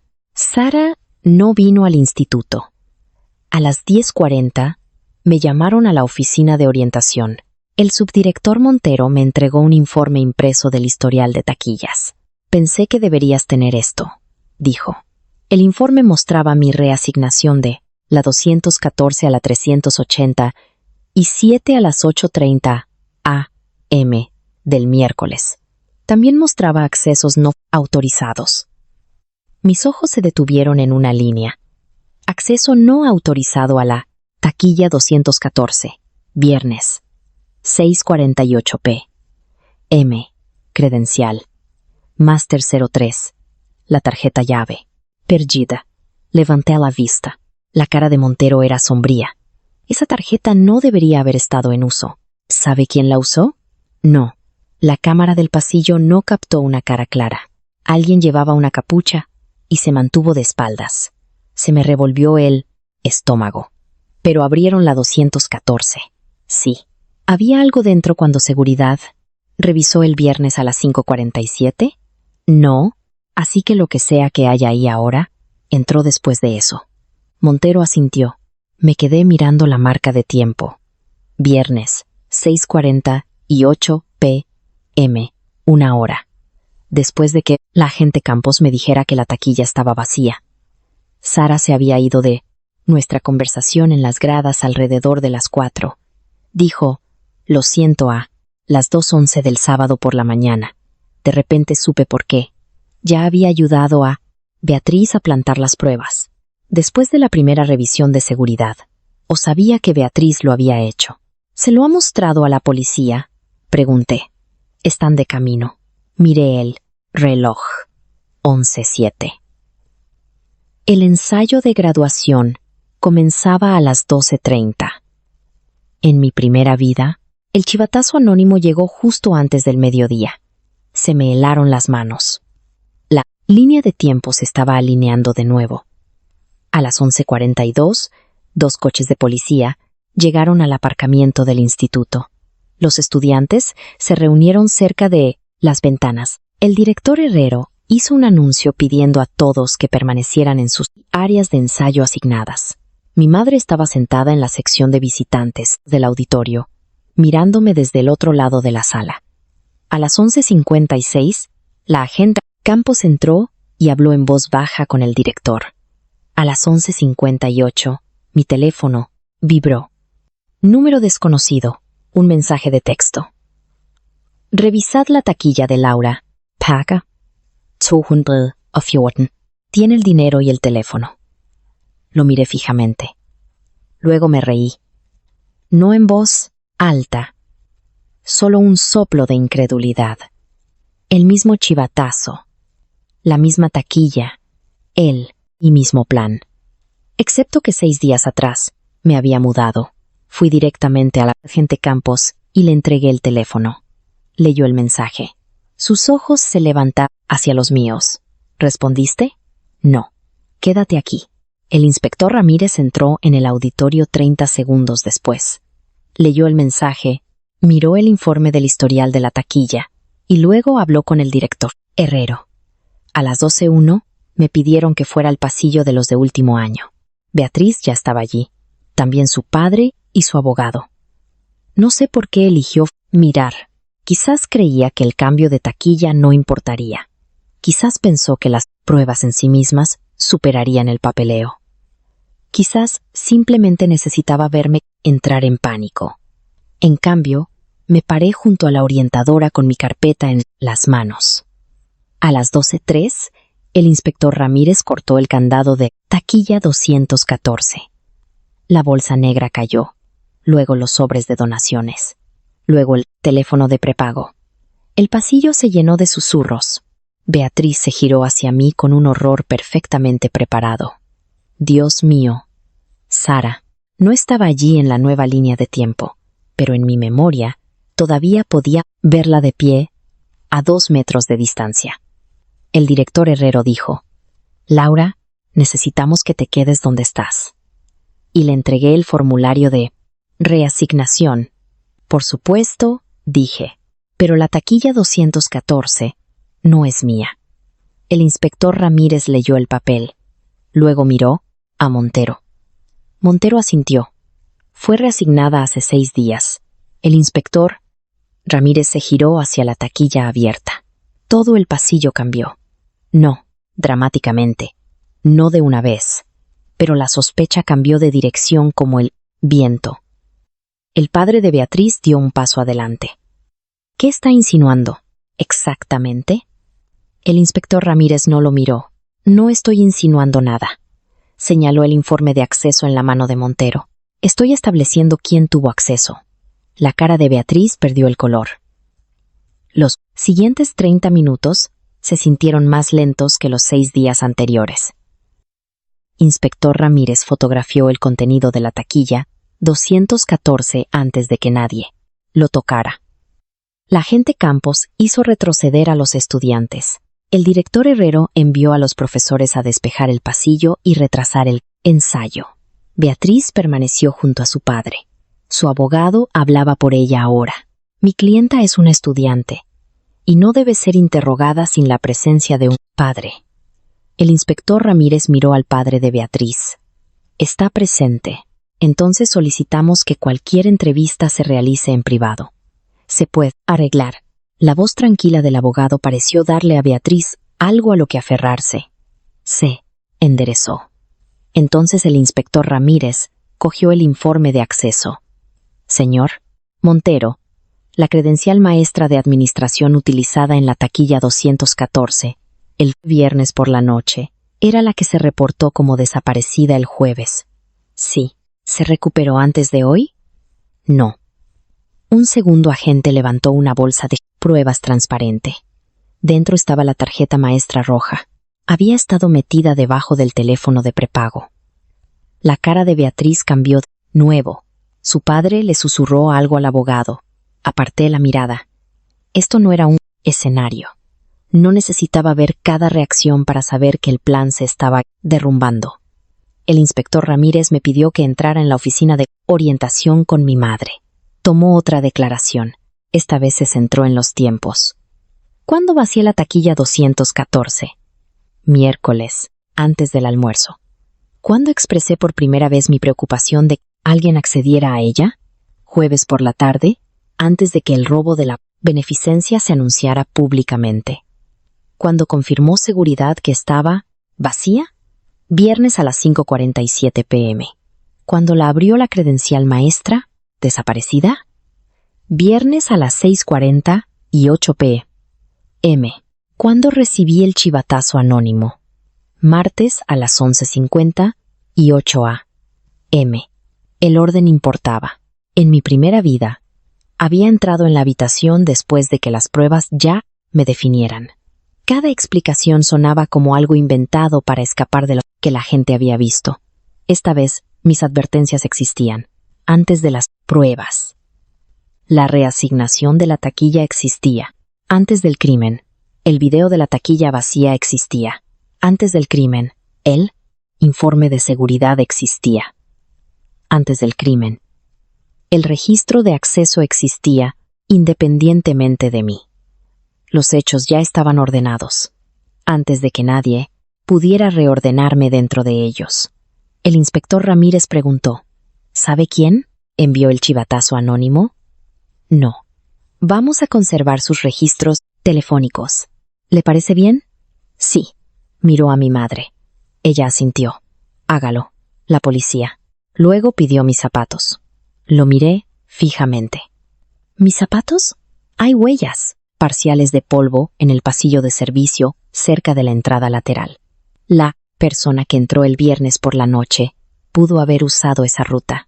Miré mis zapatillas blancas. Claro, mi madre me dio los zapatos planos que había llevado al instituto y salió del edificio descalza con mis zapatillas el tiempo suficiente para que los agentes fotografiaran y compararan las suelas. Fue tan absurdo que casi me río. Mis zapatos no coincidían. Los de Beatriz tampoco. Ese hecho se extendió por la clase de último año antes de que la policía dijera algo oficialmente, porque alguien vio a los agentes llevando bolsas de pruebas y decidió que el calzado se había convertido en el tema más importante del instituto. A la 1:05, el ensayo fue cancelado por el día. El director Herrero dijo a los de último año que se fueran a casa y volvieran el miércoles por la mañana para un repaso abreviado. Mientras caminaba hacia el aparcamiento con mi madre, Beatriz gritó mi nombre. Me detuve. Su abogado inmediatamente le tocó el brazo. Beatriz. Ella lo ignoró. ¿Crees que esto demuestra algo? Dijo. Su padre parecía horrorizado. Beatriz, ya basta. Ella seguía mirándome. Conocía esa mirada de mi primera vida. Me había dado la misma mirada fuera del despacho del director. Después del registro. Todos pensaron que estaba sorprendida por mi arresto. Solo yo vi la advertencia en ella. No luches con mí. Esta vez, la advertencia no tenía dónde aterrizar. Creo que la policía está investigando, dije. ¿Planeaste el cambio de taquilla? Sí. Un murmullo se extendió entre los estudiantes cercanos. Beatriz se aferró a él. ¿Lo veis? Ella lo sabía. Ella montó todo esto. Mi madre dio un paso adelante, pero le toqué el brazo. Miré a Beatriz. Sabía que la gente seguía pidiendo acceso a mi taquilla, así que me mudé y lo documenté. Sabías exactamente lo que se encontraría. No, dije. Sabía que no quería ser responsable de lo que otra persona pusiera allí. La boca de Beatriz se tensó. El inspector Ramírez apareció detrás de ella. Señorita Weston, su abogado pidió que no hablara sobre la investigación en público. El abogado cerró los ojos brevemente. Beatriz se dio la vuelta. Me fui. Esa tarde, el teléfono de prepago generó la siguiente pista. A las 4:22, Elena me llamó. Tienes que mirar las noticias. ¿Qué noticias? No las noticias. Las nuevas noticias. El foro del instituto. Lo abrí. Alguien había publicado capturas de pantalla de los mensajes amenazantes y afirmaba que la policía había encontrado el teléfono en la taquilla de Laura Parker. La publicación tenía cientos de comentarios. Algunas personas ya habían corregido la asignación de la taquilla. Otras no. Un comentario decía: cambió de taquilla justo antes de que la encontraran. Eso la hace parecer más culpable. Otro: una persona normal no documenta una taquilla vacía a menos que sepa que algo va a pasar. Se me encogió el estómago. Elena dijo: lo siento. ¿Por qué? La gente es idiota. Me reí una vez. Esa parte no es tu culpa. Le dije a la policía que las amenazas comenzaron antes de que supieras lo de la auditoría. Gracias. Y mi padre les dio las marcas de tiempo originales de los mensajes. Bien. Hubo una pausa. Luego Elena dijo: ¿vas a publicar algo? Casi digo que sí. El impulso era enorme. Tenía capturas de pantalla, el formulario de reasignación, el informe de seguridad, el video de la taquilla vacía. Podría aplastar el rumor en un solo hilo. Luego recordé la forma en que cada defensa en mi primera vida había generado 10 nuevas preguntas. ¿Por qué cambiaste? ¿Por qué lo grabaste? ¿Por qué lo sabías? ¿Por qué Sara dijo que estabas celosa? ¿Por qué Beatriz dijo que actuabas rara? Internet no realizaba investigaciones, consumía narrativas. No, dije. ¿Por qué no? Porque la policía puede comprobar cosas que yo no puedo demostrar en una publicación. Eso es irritantemente maduro. Estoy teniendo una mala semana. Ella se rió suavemente. A la mañana siguiente, miércoles, Sara vino a mi casa a las 7:15. Mi madre la vio por la ventana principal y me miró. ¿Quieres que la eche? Me quedé congelada en el pasillo. Sara sostenía un sobre grande contra su pecho. No, dije, pero quédate cerca. Abrí la puerta principal. Sara tenía un aspecto terrible. Ojeras oscuras bajo los ojos. Pelo sin lavar. Sin maquillaje. Llevaba la misma sudadera del instituto que solía pedirme prestada durante el primer año. ¿Puedo pasar? No. Ella se estremeció. Vale. Me entregó el sobre. ¿Qué es esto? Copias de todo lo que Beatriz me envió. No lo cogí de inmediato. ¿Por qué ahora? Los ojos de Sara se llenaron de lágrimas. Porque estoy harta. Casi digo estabas harta después de plantar pruebas en mi taquilla. En cambio, cogí el sobre. Dentro había mensajes de texto impresos, capturas de pantalla y registros de transacciones. Una captura de pantalla mostraba a Beatriz pidiéndole a Sara que retirara efectivo de la cuenta de beneficencia en cantidades separadas de menos de 500 euros. Otra mostraba a Beatriz diciéndole que mantuviera a Elena ocupada hasta después de la graduación. Luego vino el mensaje que hizo que mi mano temblara. Beatriz, pon los sobres en la taquilla de Laura con el teléfono. La gente ya sabe que odia que Elena sea la mejor de la promoción. Sara. ¿Por qué Laura? Beatriz, porque es paranoica y a nadie le gusta cómo actúa. Cuando se ponga a la defensiva, se le quedará. Dejé de leer. El porche de entrada se volvió borroso. Ahí estaba. Una explicación clara de por qué yo. No porque hubiera hecho algo.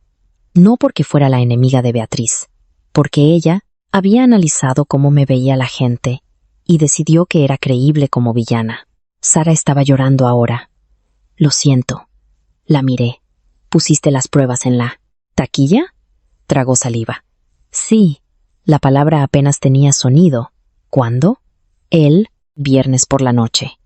¿Con Beatriz? No. Me dio la tarjeta maestra.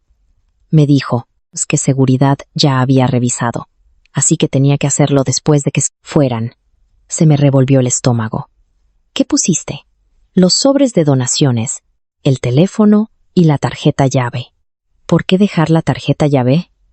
Dijo que haría parecer que lo robaste todo, junto. Claro. ¿Quién envió el chivatazo anónimo?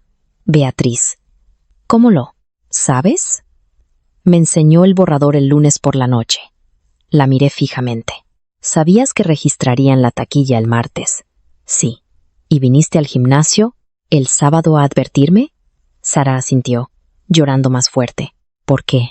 Porque después de que dijiste que te habías cambiado, me di cuenta de que ya no era tu taquilla. Le dije a Beatriz que teníamos que parar. Dijo que no importaba porque todos seguían pensando que era tuya, y el instituto asumiría que te mudaste después de esconder cosas allí. Eso no tiene sentido. Lo sé. Aún así, seguiste adelante. Tenía miedo. ¿De qué? Sara se secó la cara. Beatriz tenía capturas de pantalla mías, cambiando la hoja de cálculo de beneficencia. Se me encogió el estómago. ¿La cambiaste? Me dijo que las retiradas eran temporales. Dijo que su padre repondría el dinero. Cambié los registros para que el señor Solano no se diera cuenta. Así que ayudaste a ocultar el robo antes de que nadie te amenazara. Sara bajó la vista. Sí, eso importaba. No significaba que Beatriz no la hubiera presionado más tarde, pero significaba que la historia de Sara no comenzaba con impotencia. Comenzaba con una elección más pequeña y deshonesta, luego otra. Para cuando Beatriz le dijo que me incriminara, Sara estaba atrapada en parte, porque había ayudado a construir la trampa. Cerré el sobre. ¿Le has dado esto a la policía? Voy ahora. ¿Por qué traérmelo a mí? ¿Primero? Me miró como si la respuesta fuera obvia. Quería que supieras que estoy diciendo la verdad. No. Su cara se arrugó.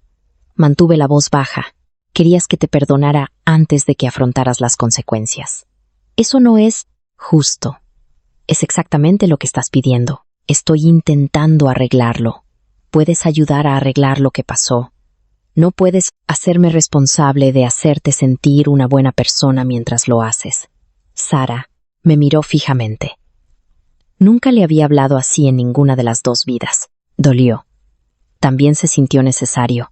Te quería, susurró. Se me hizo un nudo en la garganta. Yo también te quería. Miré a la chica que había sido parte de cada versión de mi adolescencia. No sé, ¿qué viene después de esto? Sara empezó a llorar de nuevo. No la abracé. Después de un rato, asintió. Luego caminó de vuelta hacia el coche de su madre. Mi madre. Entró en el pasillo detrás de mí. ¿Estás bien? No. Me rodeó con sus brazos. Esta vez, dejé que alguien me abrazara. A las 8:26, Sara entregó el sobre al inspector Ramírez. Para las 10, Beatriz Weston ya no estaba en el ensayo de graduación. Su abogado la retiró de todas las actividades escolares pendientes de la investigación. El pasillo se sentía diferente sin ella. No más ligero, solo incierto. La gente que había construido su clima social alrededor de Beatriz de repente no sabía a dónde mirar. A las 11:15, el director Herrero me pidió que fuera a su despacho. Esperaba otra declaración. En cambio, cerró la puerta y dijo, «Te debo una disculpa». Lo miré fijamente. ¿Por qué? Por lo de ayer. No me acusó. No. Pero cuando esa taquilla se abrió, mi primer instinto fue mirarte a ti. Recuerdo haber dicho, «Laura, necesitamos que te quedes donde estás». Se frotó la frente. Sabía que habías cambiado de taquilla. Montero me lo había dicho. Pero la imagen de esas pruebas, saliendo de una taquilla que todos asociaban contigo, abrumó lo que sabía por un segundo. No dije nada. Así es como suceden estas cosas, continuó. Se cree en una imagen visible, antes que en un hecho. Complicado. Esa frase me golpeó más fuerte de lo que él sabía. Gracias por decir eso.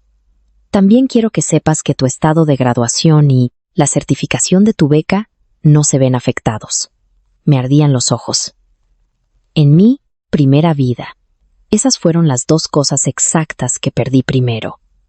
No me había dado cuenta hasta ese momento de lo tensa que había estado esperando que la historia se repitiera. Vale, susurré. El director Herrero asintió. También estamos conservando la taquilla y todas las grabaciones relacionadas hasta que la policía termine. Bien. Mientras me levantaba para irme, dijo, Laura. Me giré. Hiciste lo correcto al venir a nosotros antes de tener pruebas. Pensé en lo asustada que había estado de sonar. Paranoica. Casi no lo hago. Me alegro de que lo hicieras. Yo también. Para el jueves, la policía tenía suficiente para separarme públicamente de la investigación. No anunciaron detalles porque todos los involucrados todavía eran estudiantes. Pero el director Herrero envió un mensaje a las familias de últimos año indicando que las pruebas recuperadas de la taquilla 214 habían sido colocadas allí, después de que la taquilla fuera formalmente reasignada y que la investigación actual no implicaba al estudiante previamente asignado a ella. Mi nombre no estaba en el correo. No tenía por qué estarlo.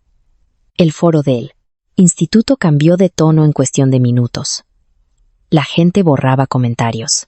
La gente editaba publicaciones. La gente que había dicho que parecía culpable, ahora afirmaba que siempre había pensado que el cambio de taquilla era sospechoso a mi favor. Lo miré durante 5 minutos.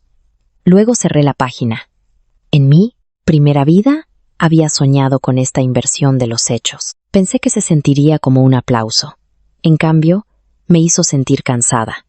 Elena me envió un mensaje. ¿Quieres que te envíe capturas de pantalla de todos retractándose? Es extremadamente vergonzoso para ellos. Respondí. No, gracias. Aparecieron 3 puntos, luego un punto. Eres más fuerte que yo. Hice una carpeta. Me reí.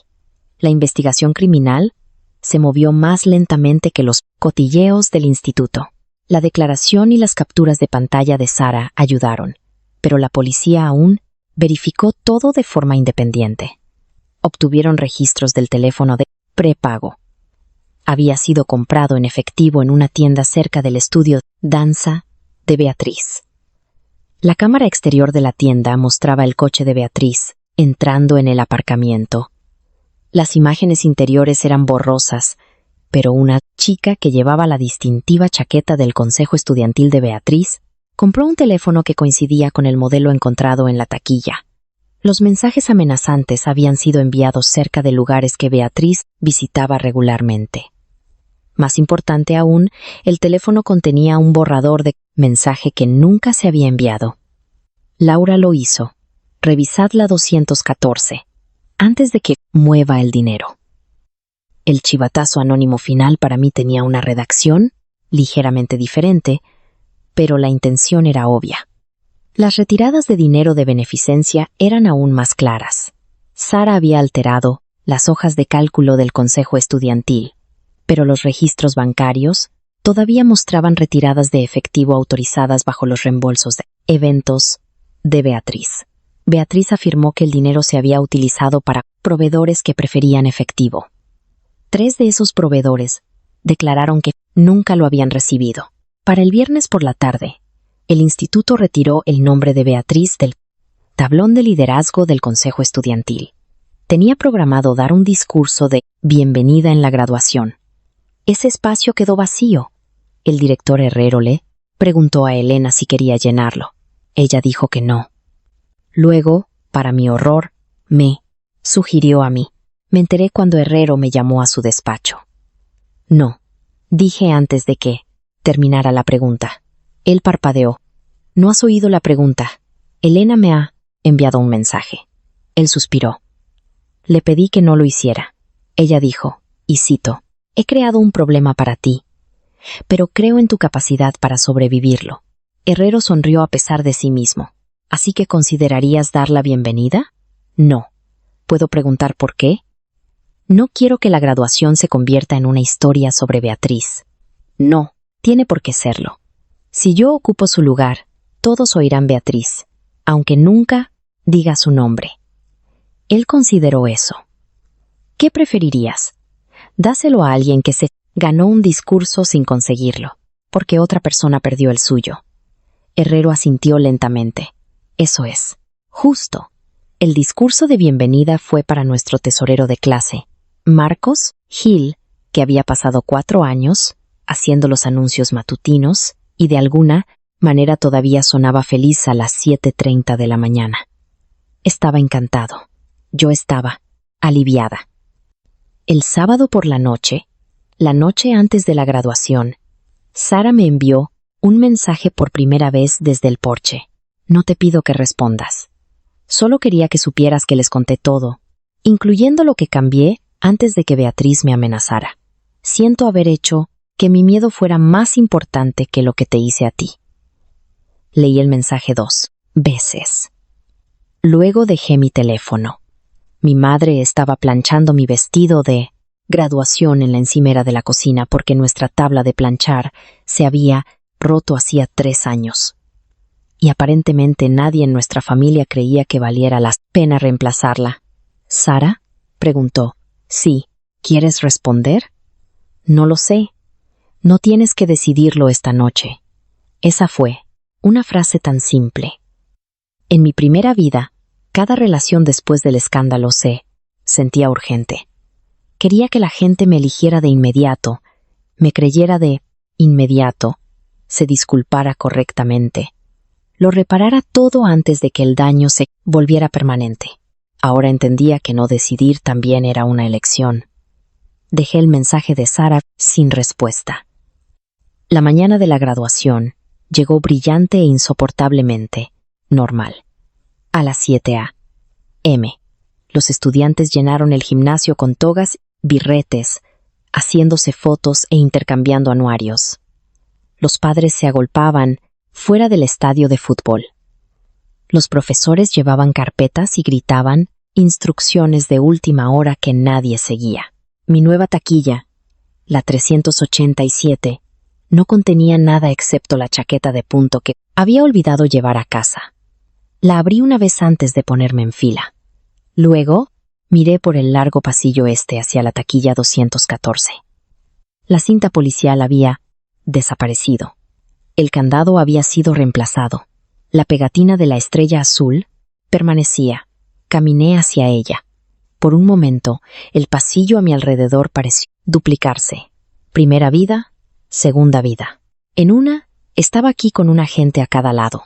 Mi madre llorando detrás de mí, mientras los estudiantes grababan desde las escaleras. En la otra, estaba sola, con un traje de graduación. Libre para irme. Me acerqué y despegué la estrella azul. Esta vez, salió limpiamente. La doblé una vez y la metí en mi bolsillo. Laura, me giré. Elena estaba al final del pasillo con su estola dorada de mejor estudiante. ¿Vienes? Sí. Caminamos juntas al estadio. El asiento de Beatriz en la primera fila del consejo estudiantil estaba vacío. El asiento de Sara también estaba vacío. El instituto no había prohibido a Sara la graduación. Su familia decidió que no asistiera mientras el proceso disciplinario estaba pendiente. Vi las sillas vacías. Luego aparté la mirada. Marcos dio el discurso de bienvenida. Fue divertido y demasiado largo, y contenía un chiste sobre la pizza de la cafetería que hizo que 3 profesores se arrepintieran visiblemente de haberle dado un micrófono. El público se rió. La ceremonia siguió adelante. Eso importaba. Beatriz había pasado años haciéndose el centro de cada evento. Su ausencia no detuvo la mañana. El sol todavía salía demasiado alto sobre el estadio. Los padres todavía gritaban cuando se llamaban los nombres. Alguien todavía dejó caer un birrete antes de que el director nos dijera oficialmente que los lanzáramos. La vida no se convirtió en un agujero negro alrededor de la persona que intentó controlarla. Cuando Elena dio su discurso, nunca mencionó amenazas, ni dinero, ni taquillas. Habló de la certeza. A los 17 o 18, dijo, creemos que el objetivo es tener certeza sobre quiénes somos. Pero quizás crecer es aprender qué cosas merecen certeza y qué cosas merecen preguntas. Sonreí. Luego añadió, tened certeza sobre vuestros valores. Mantened la curiosidad sobre vuestras suposiciones. El director Herrero me miró. Supe que estaba recordando lo que había dicho en su despacho. Antes que un hecho complicado. Mi nombre fue llamado a las 10:46. Laura Parker. Crucé el escenario. Mi madre gritó más fuerte que nadie a su alrededor. Nuria gritó aún más fuerte, en competición. El director Herrero me entregó la carpeta de mi diploma. Enhorabuena, dijo. Fue una palabra ordinaria.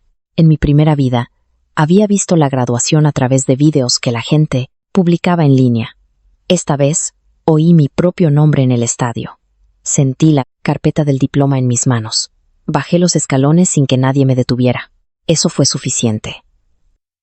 Después de la ceremonia, las familias inundaron el campo. Mi madre me encontró primero y me aplastó en un abrazo. Nuria apareció con flores y un cartel que había hecho la noche anterior que decía, nuestra graduada sospechosamente organizada favorita. Lo miré fijamente. Eres terrible. Lo sé. Elena se rió tanto que casi se le cae el diploma. Nos hicimos fotos durante 2 horas. Dejé que el día fuera sobre la graduación, sin policía, sin Beatriz, sin Sara. Solo la vida que me había perdido una vez. El comité de la beca me envió un correo el lunes por la mañana confirmando que mi concesión seguía activa. Lloré más por ese correo que en la graduación. La beca cubría la mayor parte de mi matrícula en la Universidad Complutense. En mi primera vida, perderla lo había cambiado todo. Asistí a la universidad a tiempo, parcial, mientras trabajaba en 2 empleos, que fue como finalmente conocí al compañero que me envió las viejas capturas de pantalla que probaban que Sara y Beatriz me habían incriminado. Ese camino no había sido inútil. Aprendí cosas. Allí conocí a buena gente. Construí una vida. Renacer no significaba que la primera vida no tuviera sentido. Significaba que ya no tenía que repetir sus heridas para respetar lo que había aprendido. En junio, el instituto completó su revisión disciplinaria. A Sara se le prohibió ostentar su distinción de servicio del consejo estudiantil y se le añadió un hallazgo de mala conducta, expediente escolar por falsificar documentos financieros y colocar pruebas, porque cooperó antes de que la policía completara el análisis de la investigación, y porque su familia consiguió asesoramiento legal pronto. La parte penal se manejó por separado y más lentamente. Beatriz se enfrentó a consecuencias más serias. El distrito confirmó que había cogido fondos de beneficencia, usado el teléfono de prepago para amenazar a Elena, poseído la tarjeta maestra robada, ordenado a Sara que colocara pruebas y enviado el chivatazo anónimo con la intención de implicarme. Su padre emitió un comunicado calificando la situación de asunto familiar privado. Nadie en el instituto lo trató como privado ya. El señor Solano, el consejero del consejo estudiantil, recibió una reprimenda formal por ignorar la preocupación de auditoría de Elena y no conciliar las retiradas de efectivo con prontitud. Esa parte me importaba, no porque él fuera responsable de las decisiones de Beatriz, porque a los adultos también se les habían dado señales de advertencia tempranas. Y lo arreglaremos después de la graduación había creado espacio para que la situación creciera. La familia de Elena ayudó a que el refugio juvenil recibiera la cantidad desaparecida de un fondo de emergencia del instituto mientras el distrito buscaba el reembolso. 2 semanas después de los hallazgos, distrito, el padre de Beatriz, pidió reunirse con mi madre. No me contactó directamente. Su abogado le envió un correo a mamá y dijo que la familia Weston esperaba reducir más daños a todos los estudiantes involucrados y discutir si estaríamos dispuestas a proporcionar una declaración sobre el impacto en mí. Mi madre leyó el correo en la mesa de la cocina. ¿Qué significa eso?, pregunté. Significa que quieren saber si dirás que no sufriste un daño grave. Me reí una vez. No lo sufrí porque me cambié de taquilla. Exacto. Esa era la extraña lógica de la segunda vida. Beatriz había intentado destruir mi graduación, mi beca y mi reputación. Había fracasado. Su familia podía señalar el fracaso como prueba de que el daño era limitado, pero una trampa fallida no era un acto inocente. «Mamá», preguntó, «¿quieres reunirte con ellos?» «No». «¿Quieres que yo lo haga?» «No». Enviamos una breve respuesta a través de un abogado local, recomendado por el padre de Elena. Laura Parker proporcionará información veraz si así lo solicitan los investigadores o el tribunal. No es interesada en caracterizaciones privadas de los hechos. Eso fue todo. El padre de Beatriz envió un último mensaje, ofreciendo reembolsar los costos de terapia, la interrupción educativa. Mi madre me miró. ¿Quieres terapia? Probablemente. ¿Quieres que él la pague? No. Así que empecé a ver a un terapeuta a través de un programa de apoyo juvenil que el distrito ya financiaba. Fue una de las mejores decisiones que tomé ese verano. Pensé que la terapia sería sobre Beatriz. En su mayoría, fue sobre Sara. Seguía volviendo a la misma pregunta. ¿Cómo podía alguien quererme? ¿Y aún así, hacer eso? Mi terapeuta nunca me dio una respuesta satisfactoria. En cambio, preguntó, ¿por qué necesitas que un sentimiento anule al otro? Odiéla, pregunta. Luego, pensé en ello durante una semana. Sara pudo haberme querido. También pudo haber tenido miedo, ser egoísta, deshonesta, desesperada, por protegerse y no estar dispuesta a enfrentarse a Beatriz. Los seres humanos eran capaces de albergar cosas contradictorias al mismo tiempo. La existencia del amor no hacía imposible la traición. La traición no demostraba que cada buen recuerdo hubiera sido falso. Eso era más difícil de aceptar que simplemente decidir que a Sara nunca le había importado. También era más útil. Si solo los monstruos traicionaran a la gente, entonces la traición sería fácil de predecir. A veces venía de gente corriente que hacía pequeñas concesiones hasta que la siguiente concesión ya no parecía imposible. Esa lección cambió mi forma de enfocar la universidad más que la propia taquilla. No me volví desconfiada de todo el mundo. Me volví más lenta con el acceso automático. Una amiga no necesitaba mis contraseñas para demostrar que éramos cercanas. Una compañera de cuarto no necesitaba permiso para coger prestado cualquier cosa, sin preguntar. Que alguien se sintiera ofendido por un límite no significaba automáticamente que el límite fuera cruel. Podía ser generosa sin estar disponible para ser utilizada. Elena y yo nos encontramos para tomar un café a finales de julio. Antes de que se fuera a la universidad, se había cortado el pelo y parecía más feliz que en toda la primavera. ¿Sabes lo que todavía me molesta?, preguntó. ¿Qué? Que casi ignoro la primera amenaza. ¿Por qué? Porque sonaba dramático decirle a mi padre que alguien me estaba enviando mensajes sobre una hoja de cálculo del consejo estudiantil. Asentí. Yo casi no le digo a seguridad lo de la taquilla por la misma razón. Elena removió su café helado. Pasamos mucho tiempo enseñando a las chicas a no reaccionar de forma exagerada. Eso es verdad. Quizás también deberíamos enseñarles que informar de una preocupación no es lo mismo que acusar a alguien. Sonreí. Eso suena como el comienzo de otro discurso de mejor estudiante. Absolutamente no. Me he retirado. Nos reímos. Antes de irnos, Elena me dio una pequeña bolsa de papel. Dentro había una pegatina de una rana de dibujos animados con una corona. La miré fijamente. ¿Esto para qué es? Para tu próxima taquilla. Eso es terrible. Es equipo de protección. La puse en mi cartera junto al formulario de reasignación de taquilla doblado. Para julio, la gente dejó de enviarme actualizaciones a menos que yo preguntara. Rara vez lo hacía. Una tarde, Sara me envió una carta.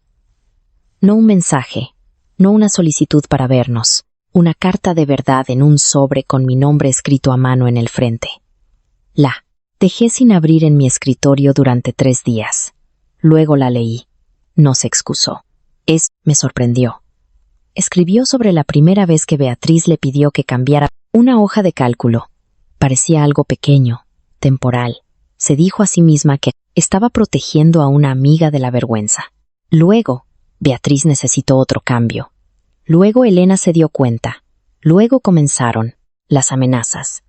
Luego Beatriz le dijo a Sara que si salía a la luz lo del dinero, los registros alterados harían que Sara pareciera también la ladrona. Sara entró en pánico. Cuando Beatriz sugirió usar mi taquilla, Sara se opuso una vez. Beatriz dijo que yo estaría bien porque tenía una beca y la gente como Laura siempre cae de pie. Sara escribió: me permití creer que hacerte daño era menos grave porque eras lo suficientemente fuerte como para sobrevivirlo. Esa es una de las peores cosas que he creído sobre otra persona. Dejé de leer por un rato. La gente a veces trata la competencia como un permiso para hacer daño. Ella puede con ello. Se recuperará. Tiene otras opciones. Como si la resiliencia fuera un recurso que cualquiera pudiera retirar sin preguntar. Sara terminaba la carta con un punto. No te pido que volvamos a ser amigas. Sé que decir lo siento no puede devolver la versión de nosotras que existía antes de que yo eligiera esto. Solo necesitaba decir que sé que lo elegí. Doblé la carta por primera vez desde que renací. Lloré por la amistad misma, no porque la quisiera de vuelta, porque finalmente dejé de intentar reescribir en lo que se había convertido. Una semana después, envié una única respuesta. Creo que lo sientes. Espero que construyas una vida en la que nunca hagas que otra persona pague por tu miedo. No estoy lista para tenerte en la mía. Sara no respondió. Se lo agradecí. El día de la mudanza a la Complutense llegó en agosto. Mi madre y Nuria subieron cajas por 3 tramos de escaleras porque la cola del ascensor era ridícula. Mi compañera de cuarto, Samira, llegó con 6 plantas y ninguna lámpara de escritorio. Yo tenía una planta y 3 lámparas porque aparentemente el trauma me convirtió en alguien que se prepara para emergencias de iluminación. Cuando bajamos a recoger las llaves de la habitación, la asistente de la residencia me entregó una pequeña llave de latón, unida a una etiqueta de plástico. Llave del buzón, dijo, no la pierdas. El reemplazo cuesta 25 euros. Me quedé mirando la llave en mi palma. Samira me miró. ¿Estás bien? Sí. Parece que esa llave ha insultado a tu familia. Me reí. Larga historia. Caminamos hacia los buzones de la residencia. El mío era el número 214. Me detuve tan bruscamente que Samira casi choca conmigo. No, dije. Ella miró el número. ¿Qué? ¿Puedo cambiar de buzón? Me miró fijamente. Empecé a reír. No, una risa nerviosa. Risa de verdad. Del tipo que te duele el estómago. Samira se unió sin saber por qué. No, dije después de un momento. No importa. Está bien. Desbloqueé el buzón 214. Estaba vacío. Completa. Bellamente vacío. Lo cerré. El número no me poseía. Un mes después de empezar la universidad, el inspector Ramírez llamó con una última actualización. La fiscalía había llegado a resoluciones en las partes del caso relacionadas con menores. No podía compartir todos los detalles, pero la investigación estaba efectivamente completa. No necesitará proporcionar otra declaración a menos que algo cambie, dijo. Vale. Antes de dejarle ir, quiero decirle algo. Esperé. Ese primer informe de seguridad fue importante. ¿El de mi antigua taquilla? Sí. Si hubiera esperado hasta después de que se encontraran las pruebas, para decir que le preocupaba que alguien plantara algo allí, el caso aún se habría investigado. Pero su informe nos dio una marca de tiempo limpia, antes del descubrimiento. Cambió la rapidez con la que cuestionamos la historia obvia. Miré a través de mi habitación del dormitorio hacia la pared sobre mi escritorio. La vieja pegatina de la estrella azul de la taquilla, 214, estaba pegada allí junto a mí. Horario de clases.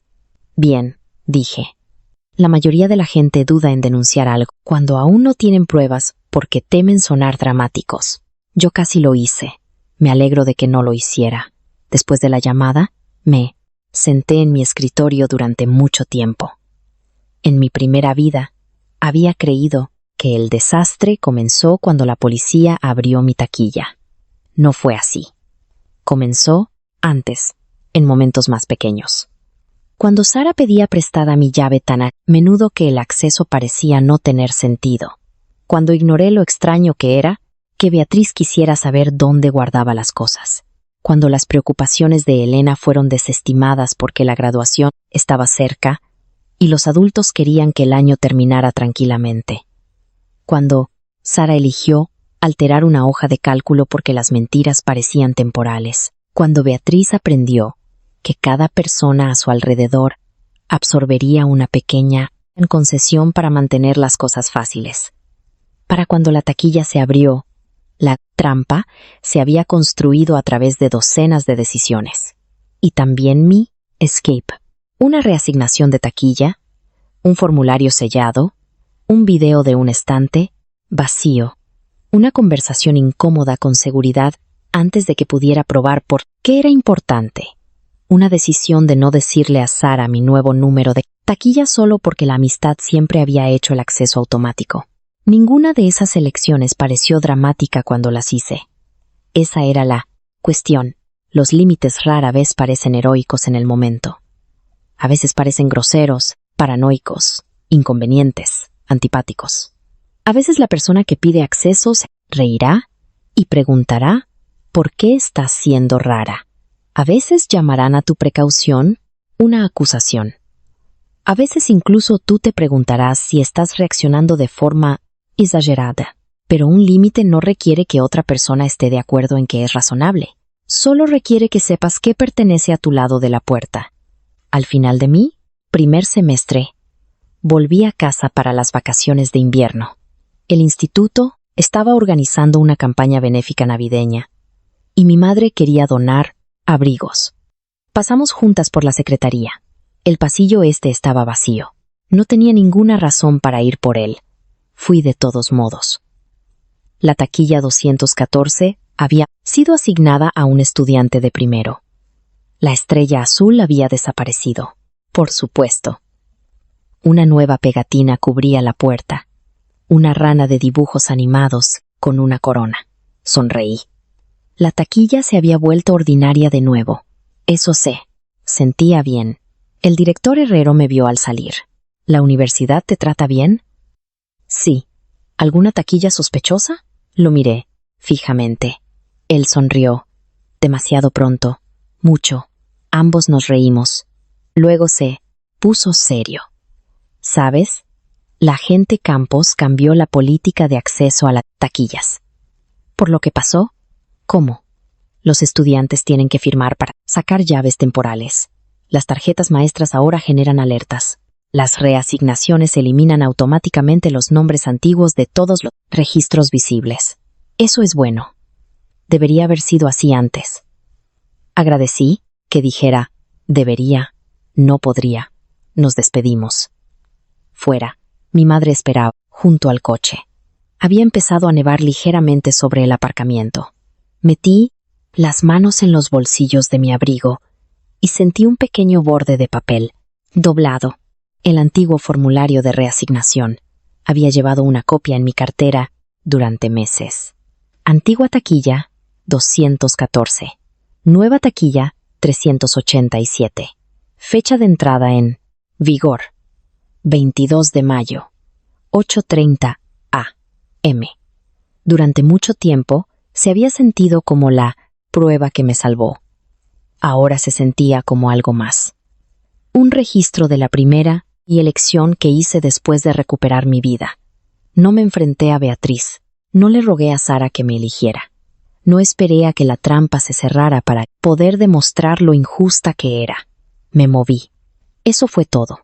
6 días después, al mediodía, la policía abrió mi antigua taquilla y encontró exactamente lo que Beatriz quería que encontraran.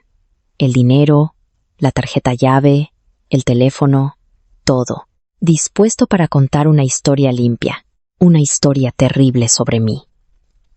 Pero yo ya no estaba dentro de esa historia. Me había ido antes de que terminaran de escribirla. Doblé el papel una vez más y lo guardé en mi cartera. Luego me subí al coche con mi madre y nos fuimos a casa.